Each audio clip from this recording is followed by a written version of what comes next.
ごきげんよう。ごきげんよう。 Good day to you is the standard greeting used here. No matter how many years pass by, the style of greeting still feels very awkward. Even though I'd respond to the greeting in order to stifle that awkward feeling, the classmate I had spoken to looked at me blankly. えなになに違うわよね。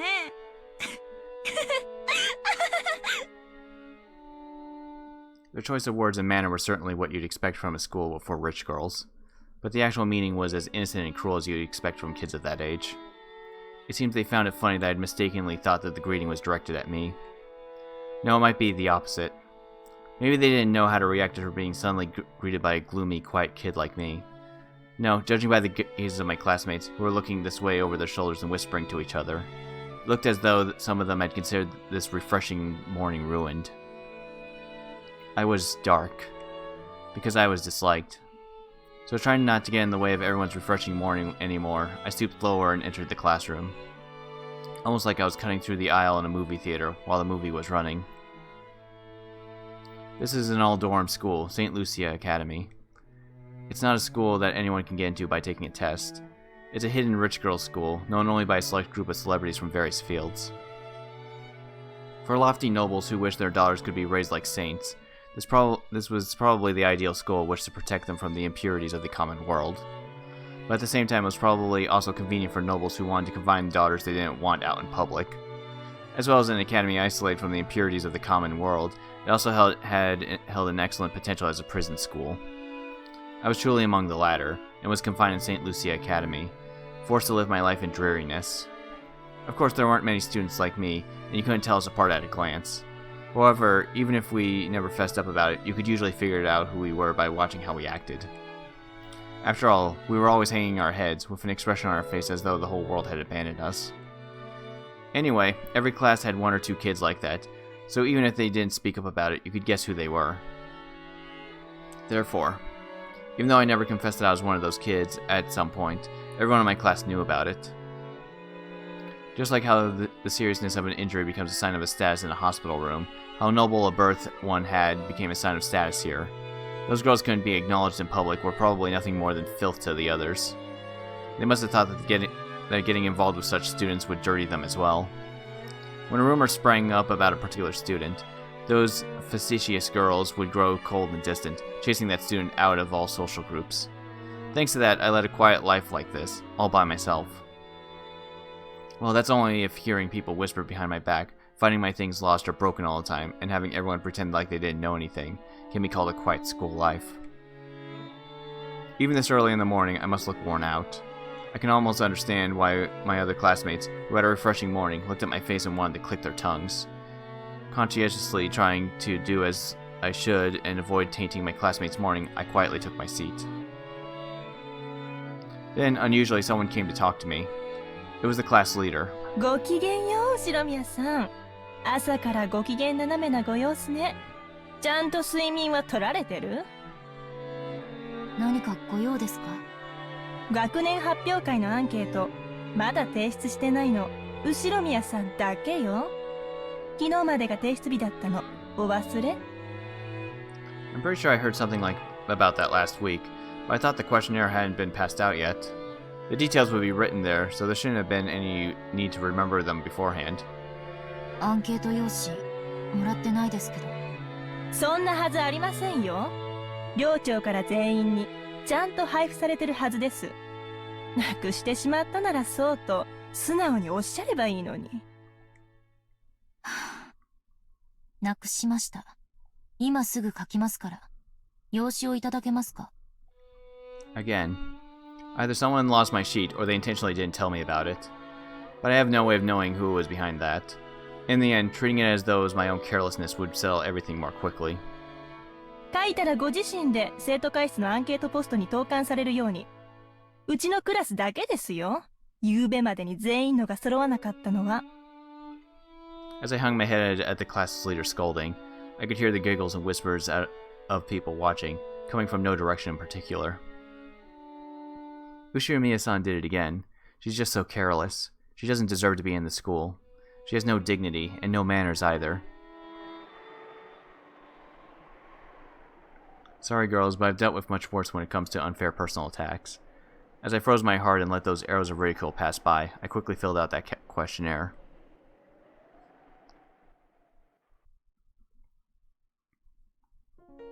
When I learned that father and mother and Oni-chan and all the rest of my family had died, I was at the house of my grandpa on my mother's side. The only survivor of the accident was Ushirimiya Eva. Only Aunt Eva. Even at the time, I hadn't really liked Aunt Eva. At a glance, she would act kindly, but even as young as I was, I could see that she was somehow making fun of father and the rest, and I hadn't liked it. So when it was decided that Aunt Eva would take care of me, I was pretty miserable. Maybe it wouldn't have mattered if that gentle Uncle Hideyoshi and George Oni-chan had been with me, but I hated the thought of living all alone with Aunt Eva. I frankly said that to Grandpa, hoping to live together in his house. However, Aunt Eva had been very insistent that she should be the one to look after me.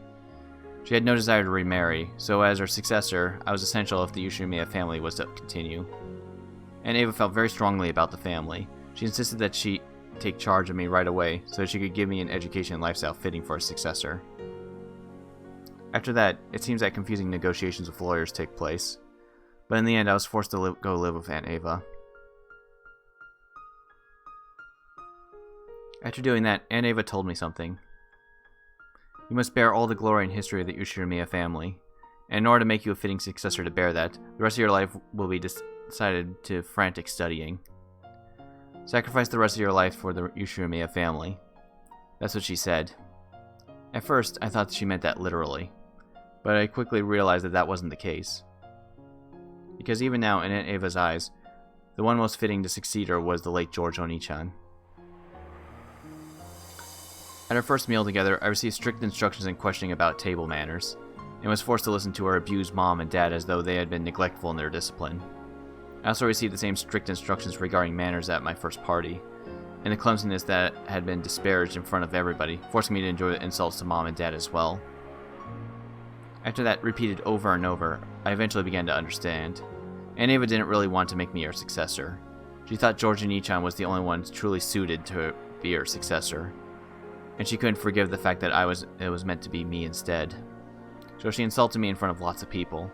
She humiliated me. She made it known exactly how I was inferior to George Oni-chan to both acquaintances and strangers. Surely in a place of a memorial service to her dead son. Or rather, she must still be mourning his death. However, that wasn't something I could endure. I couldn't possibly live together with Aunt Eva. I was kept like a pet, my life continuously compared with her dead son's. I understood that even when I was still in elementary school. I tried to escape the Ushirimiya house and run off to the house of my grandpa on my mother's side. However, Aunt Eva had already foreseen that.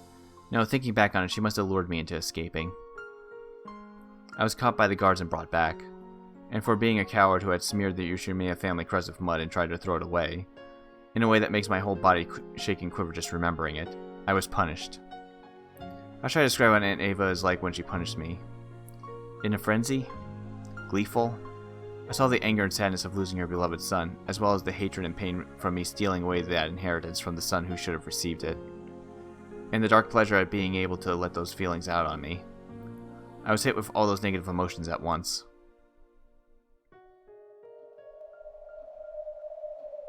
Then, all my free time and freedom to act was stolen, and I was put under surveillance around the clock.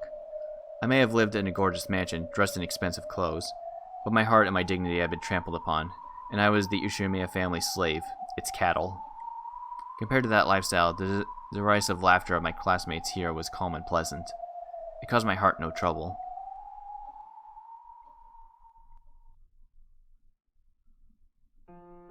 After burying almost all the fields of the questionnaire with nothing in particular, I folded it and put it in my pocket. Because if I left it in my desk, it might disappear again.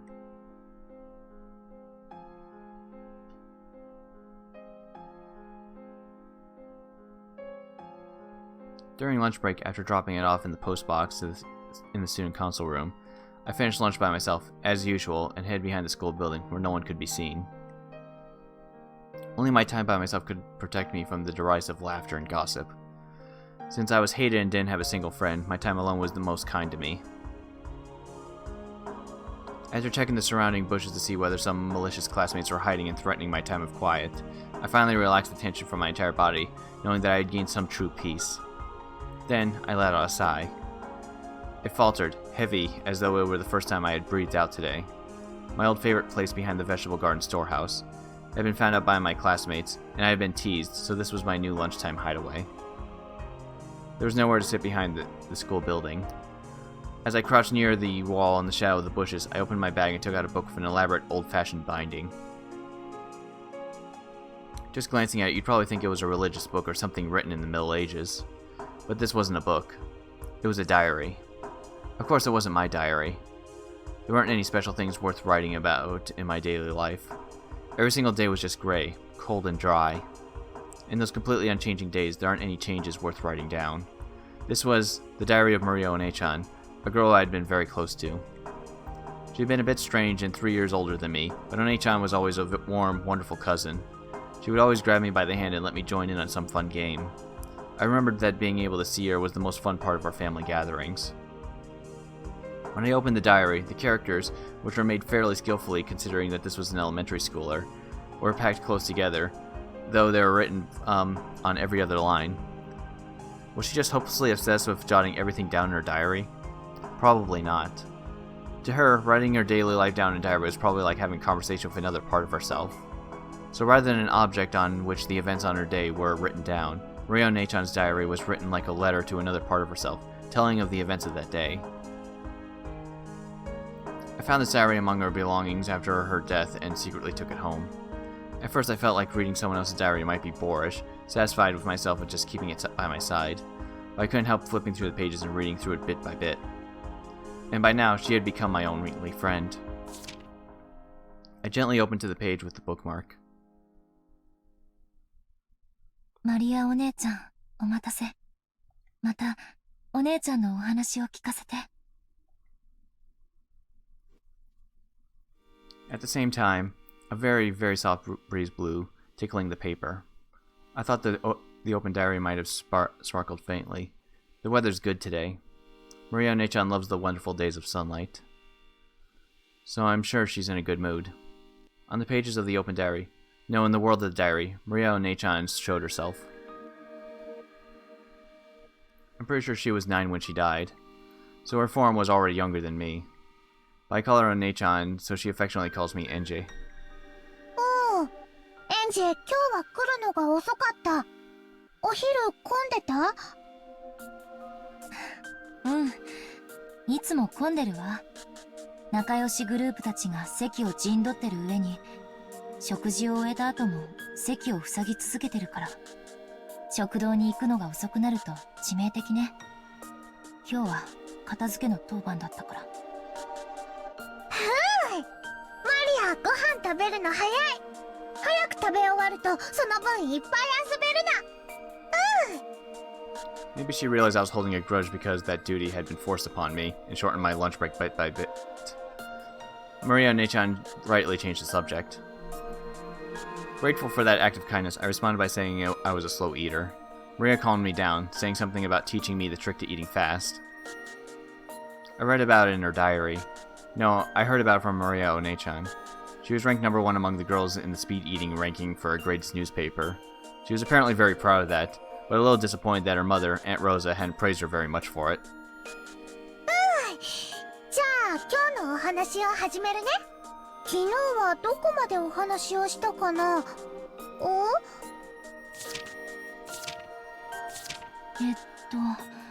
ここまでよ。マリアお姉ちゃんが作太郎をプレゼントしてもらったところまで。作太郎の話を聞かせてくれる約束になってたわ。作太郎のこと話すよ。作太郎はね、とっても可愛いぬいぐるみなの。エンジェもきっと気に入るよ。うん、そのお話を聞かせて。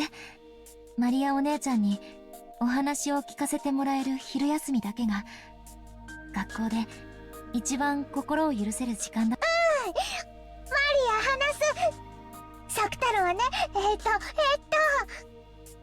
When I looked at Maria One-chan, who was always in a good mood, it made my heart feel warm as well. As I listened to her tale, I began to get absorbed into her world.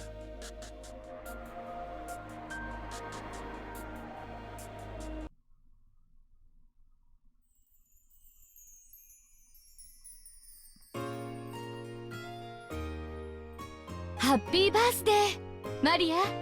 ごめんね、帰りが遅くなって。ママもお仕事お疲れ様。マリア、ママが忙しいの知ってるから遅くなっても泣かないで待ってた。おとなしくテレビ見て待ってた。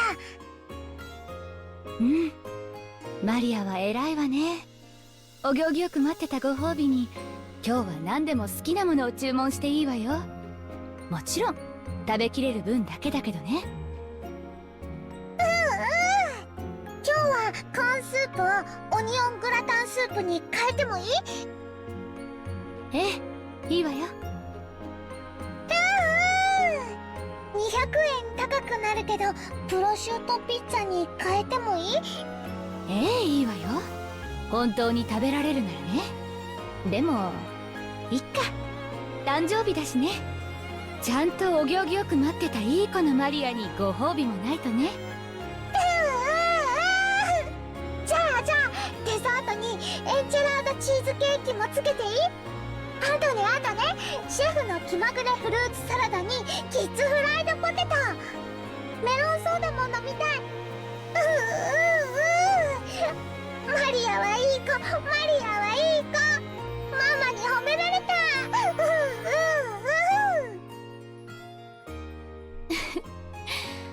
ちょっとはしゃぎすぎよ。もう少し静かにしないと他のお客さんに迷惑よ。When Rosa gently admonished her, Maria stuck her tongue out and eased up a little. But it seemed like she was having a hard time repressing her excitement at being able to eat out with her mother after such a long time. Today was Maria's birthday. Rosa always tried to let Maria spend her birthdays at great restaurants. When Maria had been in kindergarten, they sometimes invited other kids from the neighborhood over and had a party at home. Rosa would make wonderful cake and snacks and decorate the house herself, making it a huge celebration. But when they moved and Maria no longer had friends in the neighborhood, Rosa started splurging at expensive restaurants instead. However, today they were in a normal family restaurant. It was also a little late in the day for a kid like Maria to eat there, even with the parent. Actually, she had gotten reservations at a fantastic place that would surely have pleased Maria.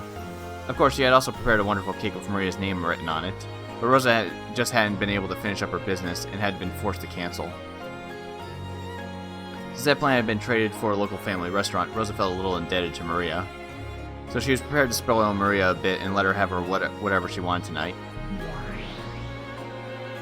マリアお姉ちゃんってあんまり食べないんじゃなかった？こんなに頼んで大丈夫なの？あんまり食べられないけどいっぱい並ぶのが好きなの。お誕生日のテーブルはね、赤、青、緑に黄色、いっぱい色とりどりだと幸せになれるの。そうね。お誕生日のテーブルってカラフルだと幸せな気持ちになれるわね。うちの誕生日はマリアお姉ちゃんのところにはだいぶ負けるけど、駅前のケーキ屋さんで買ってくるケーキがいつもとても華やかだったっけ。Angie thought back to her own birthday nostalgically. Even though Dad was busy, he sometimes came home just to show up at my birthday party, and then went right back to his company. At the time, I was sad, but now I understand how important I was to Dad. Of course, Mom also took very good care of me. In particular, her birthday presents were always in excellent taste, and she sometimes arranged them several months in advance. Even though we were always sent an invitation to Battle Onichan, he didn't get along with Dad or something, so he kept not coming. So when he did come, I was really happy. The birthday parties when the whole 4-person family gathered made for fun memories I'll never forget.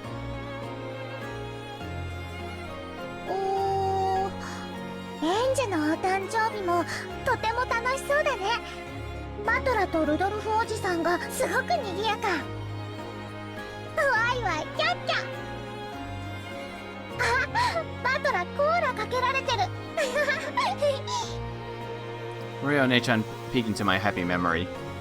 As I sat quietly, wearing the origami helmet that Dad made for me fun, I was a little embarrassed. In my hand was a paper gun that Battle Onichan had folded for me, and Mom was taking a commemorative photo. It was the happiest moment of my life. でもマリアお姉ちゃんの誕生日だって負けてないよ。それで今日もらえるんでしょ、作太郎は。すっごく楽しみだった。ママのカバンの脇にあるプレゼントの包みを早く見せてもらえないかなとずっとワクワクしてた。 Sakutaro is the name of a stuffed animal that Maria was to receive that day. For quite some time before then, Aunt Rosa had been making a stuffed animal to give to Maria as a present today. Hearing that it was a cute lion stuffed animal, Maria and Neichan had already given it the name Sakutaro, even though she hadn't received it yet. Today, she was looking forward to meeting Sakutaro even more than her own birthday. Aunt Rosa ran a clothing design company. It seemed to be some kind of brand name. What was it, Auntie Rosa? It seemed that the catchphrase was, "I can't forgive the me of yesterday." Unfortunately, I never met someone who knew that brand name. Maybe it wasn't that famous. So Aunt Rosa was pretty skilled with her hands. I heard she made some of the clothing she wore herself. So making a stuffed animal had to be well within her capabilities. 手作りのぬいぐるみなんてちょっと素敵。ところで、サクタロって名前どういう意味でつけたの？本当はサクラってつけたかった。でもオスライオンのぬいぐるみだから男の子の名前にしなさいって言われたの。だから男の子っぽく太郎を加えてサク太郎。最後の「う」はいつの間にかなくなっちゃった。なんでサクラなの？テレビアニメの主人公の名前。It was the name of the main character in a TV anime that was popular at the time. The fact that she had simply borrowed the name of a character she liked was, how should I say it, as innocent and cute as you'd expect from someone that age. ママ、サク太郎まだ。サク太郎も一緒にお誕生日混ぜてあげたい。プレゼントはいつも最後でしょ。今広げると汚しちゃうわよ。食事が終わるまで我慢しなさい。じゃあ早く食事を終わらす。As soon as she proclaimed that, she started tearing into her meal. Aunt Rosa got mad at her, saying that was rude. It seemed like she expected this would happen right away. I also thought that, given how straightforward Maria was, that was probably what she'd do. So it was kind of pleasant when my expectations weren't betrayed. In the end, Aunt Rosa lost to her daughter's eyes, which were sparkling with anticipation, cleaned up the table, and took the long-awaited wrapped present. ハッピーバースデーマリア。なかなか時間が取れなくてあまり上手に作れなかったんだけど。ママの手作りなら何でも嬉しい。サク太郎。Aunt Rosa spoke a bit humbly, but Maria One-chan was happy even before opening the wrapping. I could really understand that feeling. It's not a problem of quality, just the fact that it was a handmade present was more pleasing than anything. 開けてもいい？本当はお家に帰ってからにしてほしいんだけど、ちょっとだけよ。ちょっと見て挨拶したら一度しまうのよ。ちゃんと挨拶するのはお家に帰ってからにするのよ。ここはお外なんだからはしゃいじゃダメよ。約束できる？約束する。だから開けてもいい？ママ、開けてもいい？はいちょっとだけよ。Before Aunt Rosa finished talking, Maria started unwrapping it.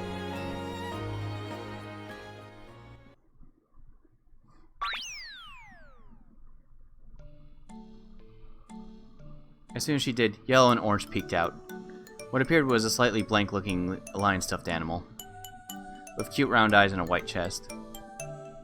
It was about the size of a small pillow.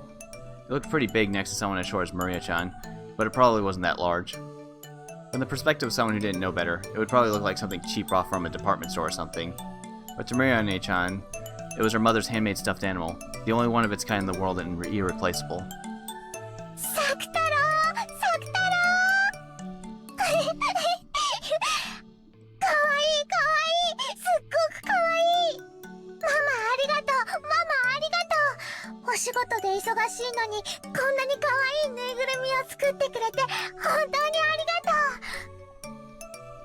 う。そんんなに褒められるとかえって恥ずかしいわ。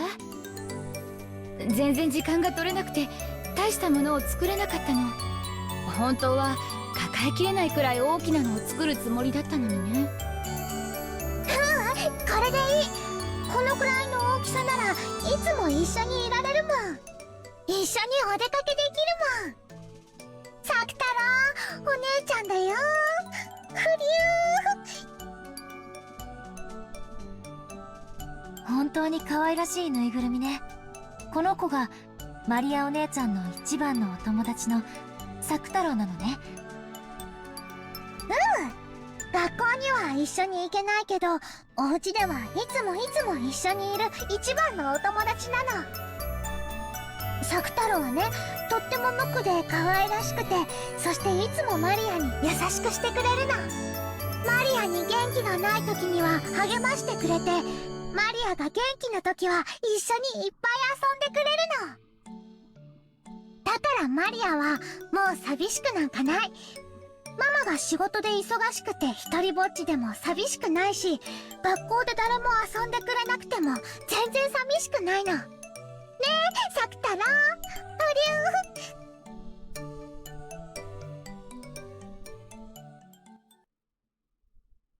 At school, Maria Nechan had lived in the same kind of environment as I did. Compared to the other kids in her class, Maria Nechan's tempo was always a little slow. Her sensibilities and way of viewing things were a little peculiar, and a little too idiosyncratic for her to blend in. Her grades were low as well, and since she was talkative about everything related to the cult, her specialty, she was treated like a weirdo by everyone else in class. If you were touched by Maria Nechan, you'd be cursed. Stuff like that. Apparently everyone in her class acted like she was disgusting, made fun of her, and avoided her. If a boy bumped into Maria Nechan, he'd start rubbing that part against other boys, saying he'd got some scum on him.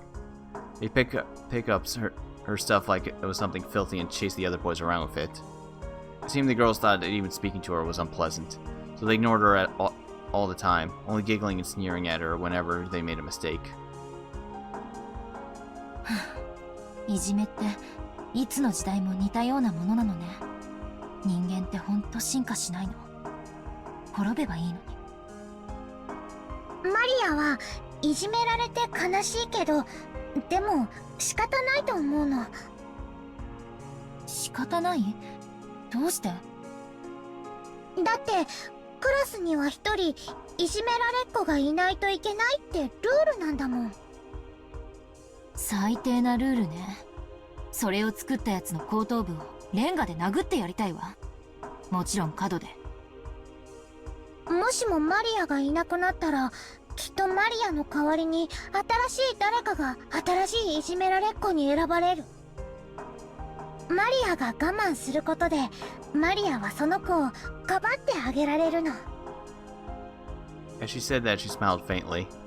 Maria Nechan's way of thinking really is unusual.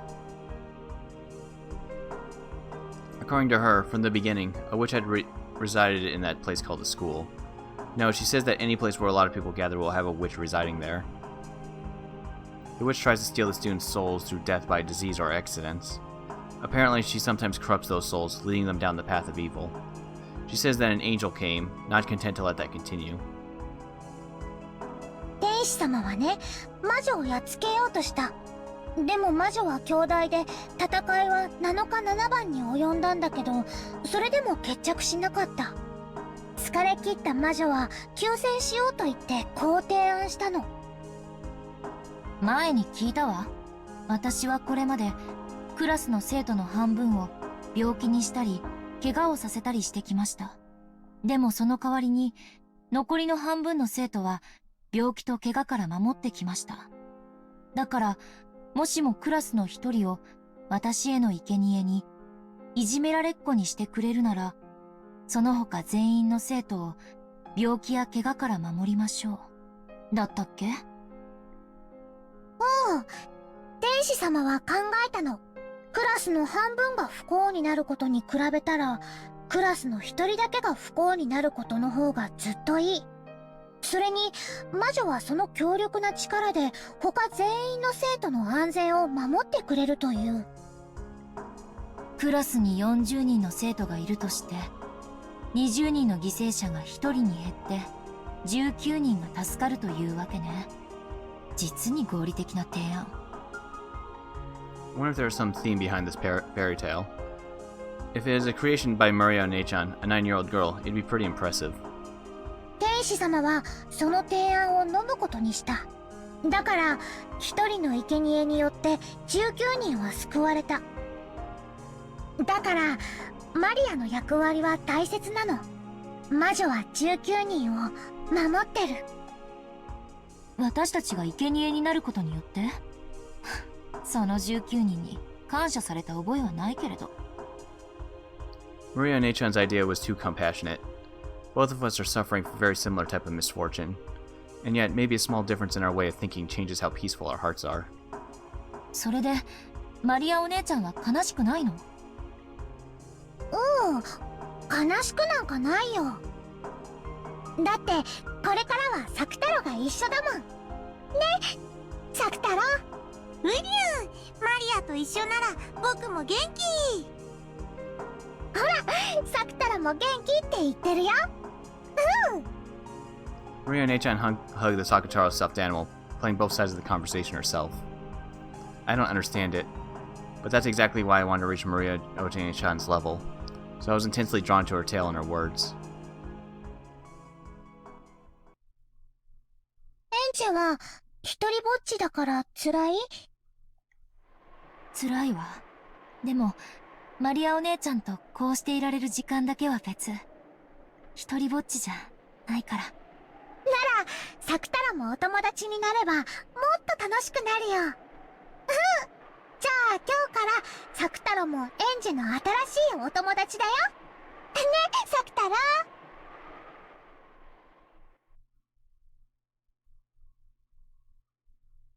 フリュー、僕エンジェのお友達？フリュー、エンジェSkillfully moving the stuffed animal like it was a puppet, Maria Nechan expressed Sakutaro's emotions.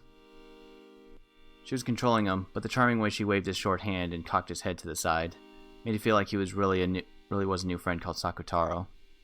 Of course, looking at it with cold eyes, it would only appear that Maria Nechan was comforting me when I was grumpy. But her soul had definitely been sent into that stuffed animal. The soul of Maria Nechan's love.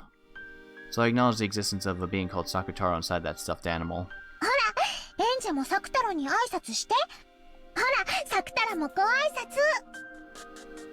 うりゅう？エンジェ、怖い人？ As Sakutaro timidly looked at me, he unexpectedly met my gaze and hid behind Maria Nechan's back in surprise. Maria Nechan really is good at playing with stuffed animals. 大丈夫だよ、サク太郎。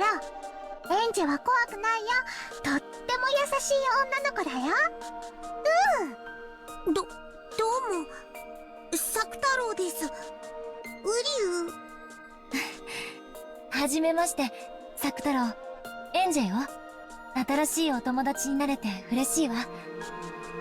I held out my hand as though asking for a handshake, and Sakutaro's short hand was stuck out towards me, lightly touching my index finger. After all, when a human and stuffed animal shake hands, their sizes are too different. This greeting by touching each other's fingers was our handshake. これでもうエンジェとサク太郎はお友達だよ。一人よりは二人、二人よりは三人の方がもっと楽しいよ。うりゅー。 Maria Nechan had given the name Sakutaro to the stuffed animal she was to receive on her birthday, and had warmed and expanded his existence in her heart for a long, long time. Therefore, even before she met him, his existence was sublimated into a personality. Even at the first moment they met, they were already friends. Of course, that wasn't anything extraordinary in Maria Nechan's eyes, although I don't think she'd personified and loved anything quite as much as Sakutaro. She loved the things she owned very much, treating them just like friends or beloved pets. Maybe Aunt Rosa hadn't let her keep a pet at some point in time, so she felt treasuring objects instead. And maybe she was just so isolated that she'd been forced to find a friend nearby. Because of all that, what happened on that day wasn't anything extraordinary from her perspective. Even so, Sakutaro... No, maybe I should call it Sakutaro, like Maria Nechan. There's no doubt that Sakutaro was a stuffed animal. No, a friend, whom she loved more than anything, or anyone.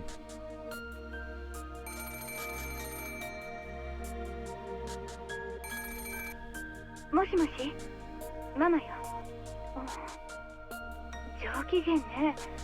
お友達が来てるの？サクタロと遊んでるの。サクタロったらね。It was already about 9 o'clock at night. Rosa had asked this because it wasn't a good time to have a friend over, and she'd just been a little surprised. But when she thought about it, Maria didn't have any friends who would come over to play, did she? Even so, to think that she'd have so much fun playing with that stuffed animal, Rosa was very pleased that Maria had liked her birthday present so much. ごめんね。ママ、どうしても仕事が片付かなくて。来期のラインナップが難航してるの。ようやく少しずつ注目され始めたみたいで、なんとかここで期待に応えられるインパクトを与えたいのよ。今夜もお泊まり？いいよ。頑張ってママ。そうありがとうねマリア。ママのお仕事のことを分かってくれてありがとう。Rosa was surprised that Maria had accepted so easily that she wouldn't be able to come home from work. To Rosa, having to tell Maria she'd be coming home late or staying overnight was a huge burden. Maria would start crying about how lonely she was on the other end of the phone, and it took a lot of time and effort to calm her down. To think that Maria would accept it in such high spirits. Is this also thanks to Sakutaro?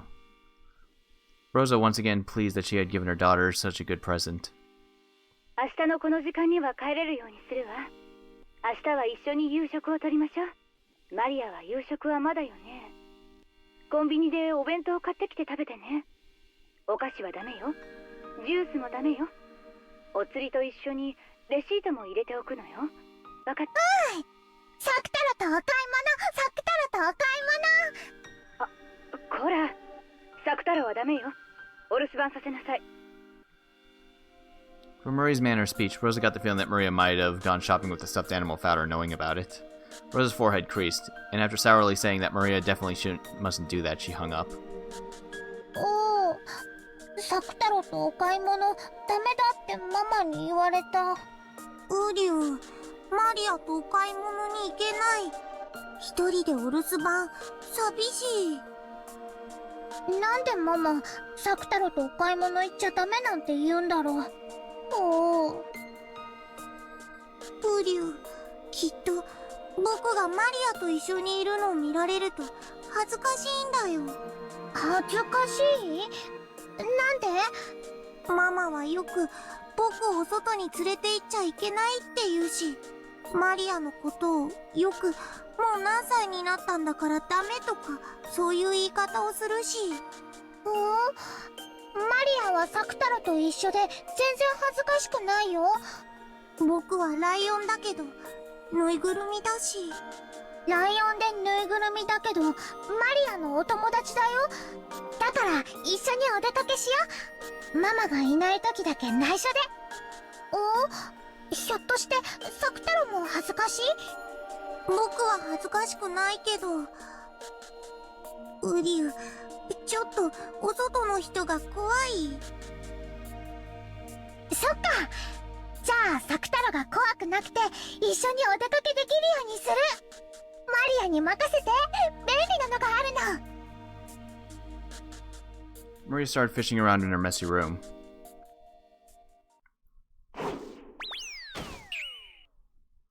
Rosa often told her to clean up, but Maria apparently didn't like doing it. However, Maria herself knew more or less where everything was. So much that if it were to be cleaned up, she would have trouble finding where everything was. ほら見てサクタロ。ナップザック。 Maria proudly held it up high. Sakutaro looked at the knapsack, which was gaping open, squirming as though saying, "Are you serious?" ウリュウ、マリア、もしかして。これなら一緒にお買い物に行けるし、サクタロも怖くないよ。Maria held Sakutaro up and started stuffing him into the knapsack.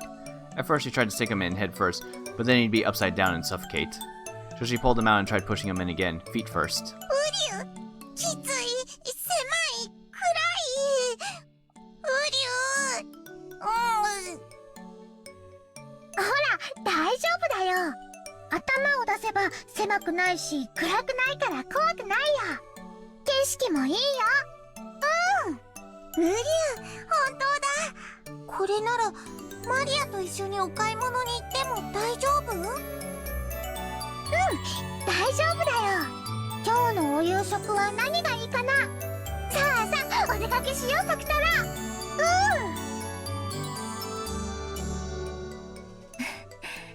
マリアお姉ちゃん、楽しそう。とっても楽しい。一人だったら寂しくてつまらないことでも、さくたろが一緒なら何でも楽しい。どんな人間のお友達だって夕方になったらお家へ帰らなきゃならない。でもさくたろは帰らないし、いつまでも一緒にいてくれる。一緒にテレビも見るし、お布団の中だって一緒だし、雷が怖い夜には手だって握っていてくれる。クローゼットやベッドの下のお化けだって追っ払ってくれるんだよ。さくたろ頼もしい。ウリュウ、マリアを怖がらせるお化けは僕ライオンだから勇気を出して追い払っちゃうよ。ウリュウ、ガオー。 They were so close that it made me a little envious. I'm supposed to be older now than Maria-chan was then, but Maria One-chan really is my One-chan, and I really haven't reached her level. If only I still had a friend close by like Sakutaro. マリアもさくたろもエンジェの身近なお友達だよ。いつもマリアたちはエンジェのすぐそばにいる。でもエンジェの魔法が弱いから、こうしてマリアの日記を開かないと知覚できないだけ。知覚？マリアお姉ちゃんは難しい言葉を知ってるね。According to her, this world is full of magic and spirits, and they're just as natural and nearby as a light breeze. 風って普段は気にもしないし見えもしないけれど、お線香の煙とかがたなびくとそれを見ることができるんじゃない？そうね。そしてそれは見えなくても普段から私たちの身近にあるものだわ。そういうこと。マリアもさくたろもいつだってエンジェのすぐ近くで一緒なんだよ。神様や精霊、守護霊も私たちのすぐ身近にいるの。でも意識しないと存在を感じられない。目では見えない風のように。でもそれは確実に私たちの身近にあって、魔力という煙がたなびけば誰にだって見えるものなの。I thought I had only been able to meet Maria and Nechan while this diary is open, but from what she says, she's always with me, and I can meet with her at any time if I truly desire to. マリアは自分の日記に日々の記録と一緒に自分の魂のかけらを残しておいたの。だからこの日記にはマリアの魔法の力が宿ってるの。でもそれはとても微弱なもので、エンジェ以外の人には誰も感じ取れない。私にだけはわかるの？だってエンジェはマリアと同じで魔女の力を宿しているもの。エンジェだってちゃんとお勉強すればきっと将来立派な魔女になれるんだよ。魔女。それは楽しいのかしら？楽しいよ。そうすれば日記を開かなくてもマリアやさくたろがいつも身近にいるのがわかるようになるよ。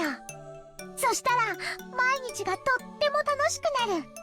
そしたらエンジェにマリアは他にもたくさんのお友達を紹介できるよ。そしたら毎日が忙しくてとっても賑やかになるよ。それは楽しいかもしれない。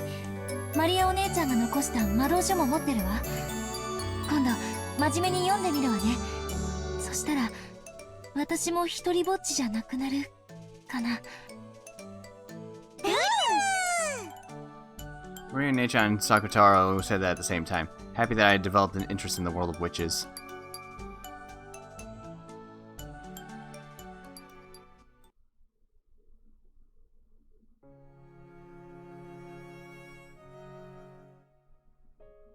With her knapsack on her back and half of Sakutaro's face peeking out of it, she triumphantly walked through the shopping district late at night. Well, it was that time of day after all. Everyone in the shopping district was either a shop owner lowering the shutters on their shops, or an employee rushing, or else staggering on their way to home. Amidst all that, Maria, who was in a good mood like someone on a hike, probably looked quite merry. Every once in a while, passing employees would glance at her back with the eyes of someone seeing something out of place. Obviously, giggled at the cute stuffed animal poking its head out of the knapsack. The supermarket had been closed for a while by this time, However, convenience stores, which have been growing in popularity lately, stayed open until midnight. It was very convenient for Maria, whose mother return was often late. Maria lowered a knapsack from her back and, carrying it like a child in her arms, headed over to the sweet buns counter. She pointed to a sweet bun that she had eaten before, explaining to Sakutaro that this one was delicious, and that one was pretty good too. Sakutaro seemed to be enjoying it a lot. マリアは3色パンにする。これ一つでね、あんことクリームといちごジャムが食べられるの。でもたまにウグイスあんだったり白あんだったりするの。あんこは1種類でいい。うりゅう、いろいろ入ってて面白そう。うりゅう。あとはマリアはフルーツヨーグルトにする。フルーツ入ってるけどお菓子じゃないよね。うん、きっとママも大丈夫。サクタラもどれか欲しい？うりゅう、いいの？お金は大丈夫？全然平気。ほら、だからサクタラにも好きなものを買ってあげられるよ。一緒に食べよう。サクタラもヨーグルト食べる？ When Maria meant to grab another one of the same fruit yogurt, Sakutaro bent his head slightly, worried. でも、僕、大きいのは食べられないから小さいのでいい。じゃあ、この小さいお菓子ヨーグルトは30円だね。安い。うりゅう、僕はそれでいい。マリアと一緒にヨーグルト。サクタラと一緒にヨーグルト。Maria put the three-colored bread and the two yogurts into a shopping basket and brought them to the register. The man running the register had been in charge of the tobacco shop that had been here until last year. お嬢ちゃん、この時間によく見かけるね。偉いけど、今度からこの時間のお買い物にはお母さんと一緒においでね。ママがいいって言ったから大丈夫。ママはいつもお仕事で帰りが遅いけど、マリアたちは寂しくなんかないの。ね、サクタロウ。うりゅう。そっか、そりゃ大変だね。ほら、ジュースを一本おまけしてあげるよ。The man working at the store took a can of leftover soda or something from behind the register and packed it into the bag with everything else. おじさん、ありがとう。よかったね、サクタロウ。うりゅう。 Since she had been told not to buy soda, she couldn't take it back home, so she decided to drink it on her way back and not bring the empty can back home. With the vinyl bag and the sweet bun in it around her elbow, holding the knapsack with Sakutaro in the same arm as drinking her soda, the two of them walked home. 柚子胡椒ソーダって微妙。サクタロウも飲んでみる？うりゅう、うりゅう、うりゅう、うりゅう、うりゅう、うりゅう。うりゅう、マリアひどい。まじゅい。だよね。Of course, it's not like she could actually make the stuffed animal drink soda. She just put the can into Sakutaro's mouth and pretended to tilt it. But it was fun for Maria to share the taste of this weird drink that she had gotten for free with Sakutaro. There was a huge moon in the sky. At times, the moon had been clouded by tears when she had been unmanageable during Rose's overnight stays, when she'd been scolded by her mother. But this moon was very warm and seemed to watch over the two of them as they enjoyed their trip home by themselves. Maria and Sakutaro. NJ would watch the two of them go from behind. She looked so warm from behind. After looking at the backs of Maria Necha and Sakutaro together, it became very hard to remember all those long nights when she'd cried because her mother hadn't come home. I couldn't say it to Maria Nechan, but if I had been in the same position, I may have given the stuffed animal the name Sakutaro. But it wouldn't have been anything more or less than a stuffed animal. Anyone can make a relationship that only distracts you from your loneliness. But Maria Nechan was different. Sakutaro isn't a stuffed animal or a toy. He was a real friend, and far from just distracting Maria from her loneliness, he changed the nights without her mother into a fun time where they could play all by themselves. Was it because Sakutaro was a special stuffed toy animal? Because her mother had handmade it herself? Because it was very, very cute? Probably not. If there's a secret here, it doesn't lie within Sakutaro. I think it probably lies within Maria Nechan.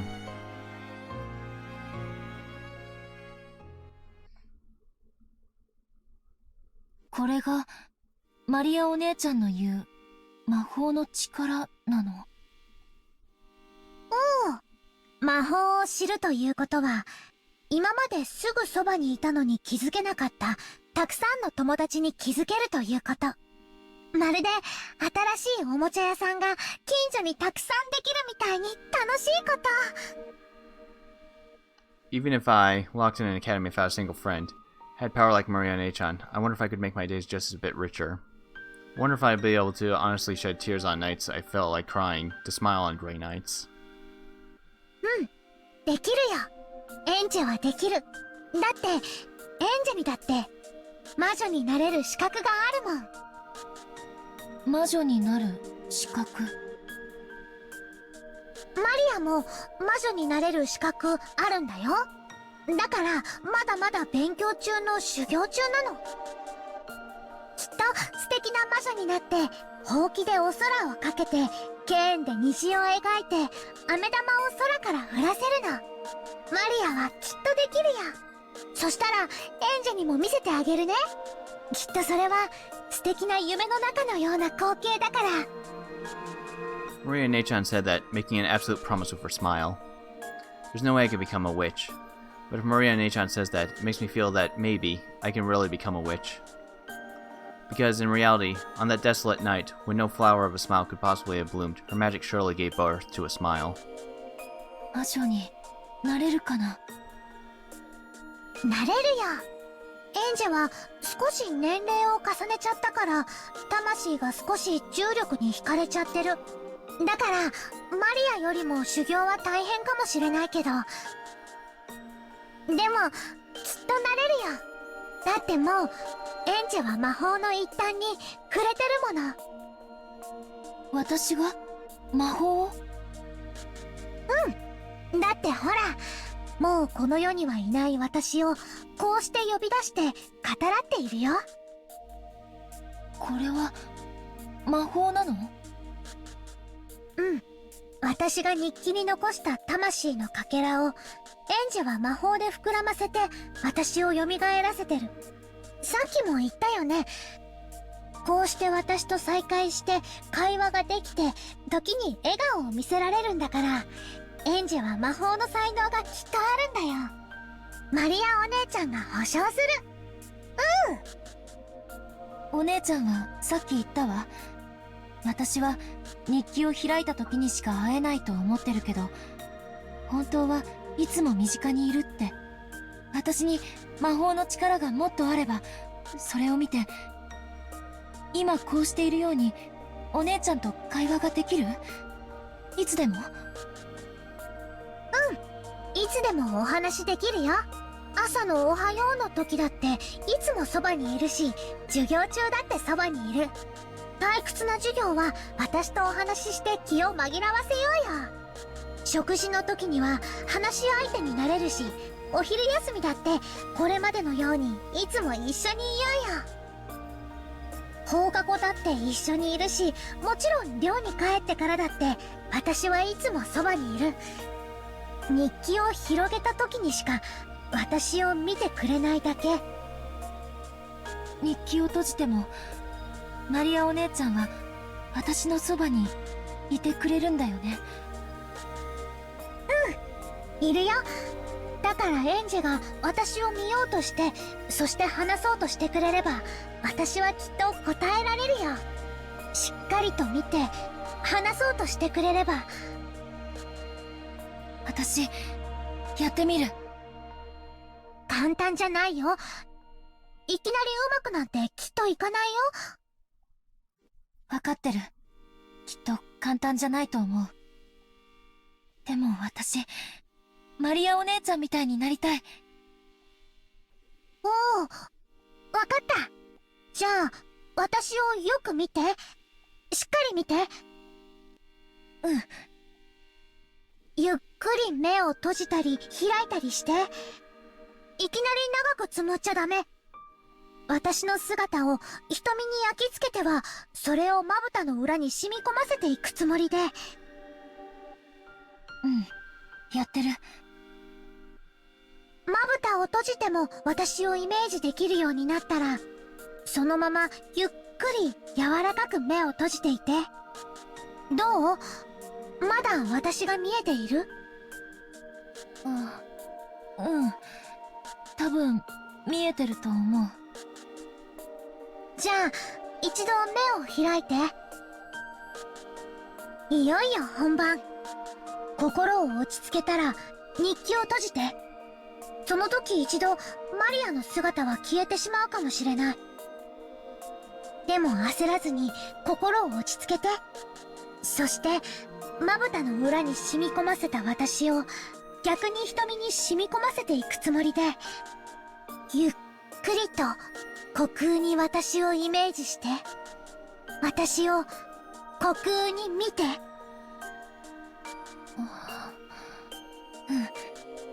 大丈夫。じゃあ閉じるね、日記。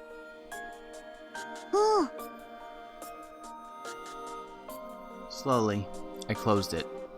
When I did so, a gray reality filled with dull air unfolded. Of course, Maria Nachan's form disappeared. Give it all you've got. Have courage. Take the first step into the world of witches. I felt like Maria Nachan was cheering me on the inside of my heart. She's cheering me on? Really? Or do I just really think she is? No, that's wrong.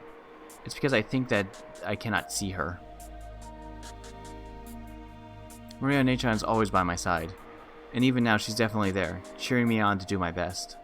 That reached my ears, so I mustn't ignore it like it's my imagination or the voice of my own heart. I believe that Maria Nachan is there. I mustn't doubt. I believe.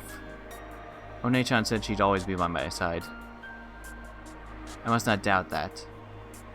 But looking at that empty space, by that empty back of the wall of the school building, amidst those almost heartlessly boring rays of sunlight, calling out her name was unexpectedly difficult.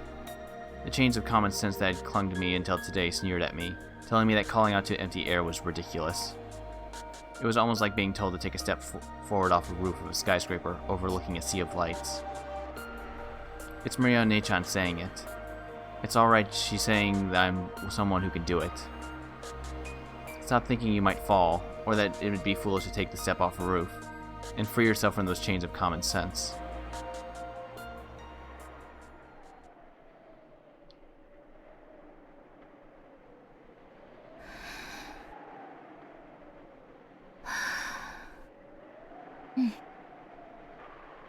I steadied my breathing. I concentrated my mind. Make the vivid form of Maria Nachan in the empty space before you rise to the surface. Understand magic, and see Maria Nachan.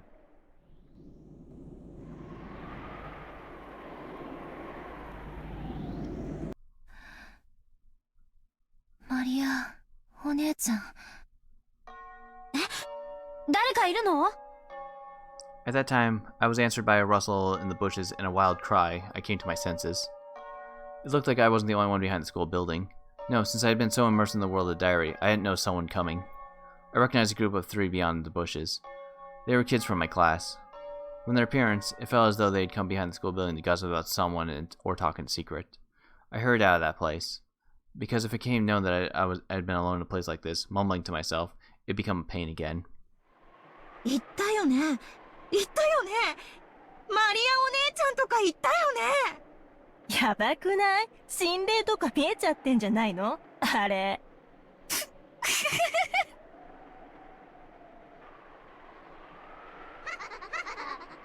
I could hear the shrill, loud laughter from behind. Irritated and feeling that Maria Nachan had been made fun of, I left that place at a quick pace, and then jogged once I turned the corner. And I might have made it to Onechan's world with just a little more time. It was frustrating, aggravating. Why does everyone get in my way? I haven't gotten in anyone's way, not even once. I ran and ran, but it still felt as though I could still hear the shrill laughter.